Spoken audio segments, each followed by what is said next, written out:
The section of the touring Australian fans accused England captain Ben Stokes of cheating. This happened during the second session of play when replays showed that Stokes' arm had clearly touched the boundary rope while he dived to prevent the ball from crossing it. But oddly, got away with it and then did not acknowledge the boundary, even as the third umpire did not rule it a 4. Even English commentators could see that it was a boundary.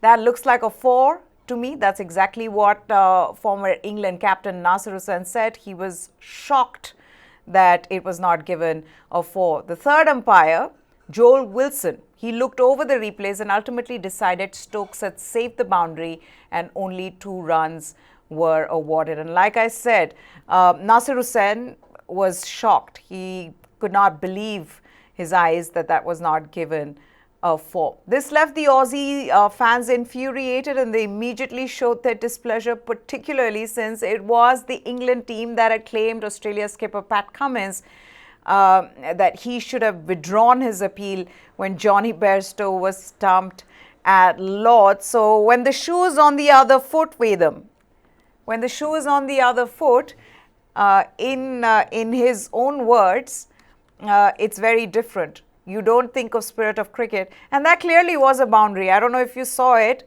but he had touched the rope.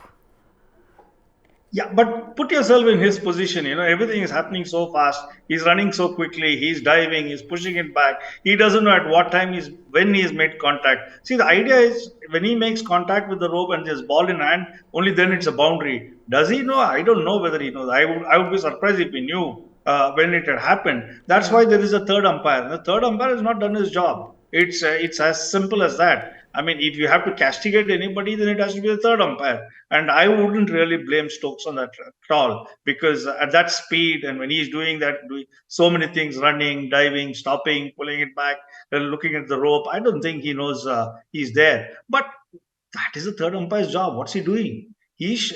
I wouldn't call this spirit of cricket at all. There is nothing spirit of cricket in this.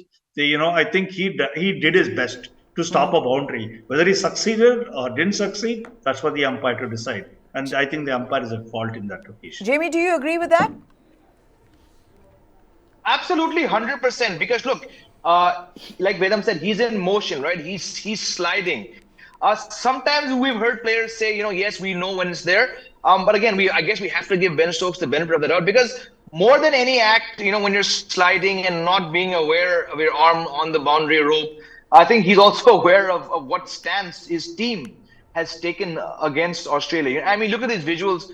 It's clear to a blind man that, he may touch. So I'm on the same page. You have to fault the third umpire here. And again, Meha, why in this age of, 36 cameras and multiple replays are we having this? That he's pushed the boundary back by 2.5 feet. And the umpire cannot see this. So the bigger picture is, and again, I like a stuck record, as I often am, why is cricket the only sport in the history of sport which has had so much tinkering, so much changes, so much technology debate, and we still cannot get something as clear as this?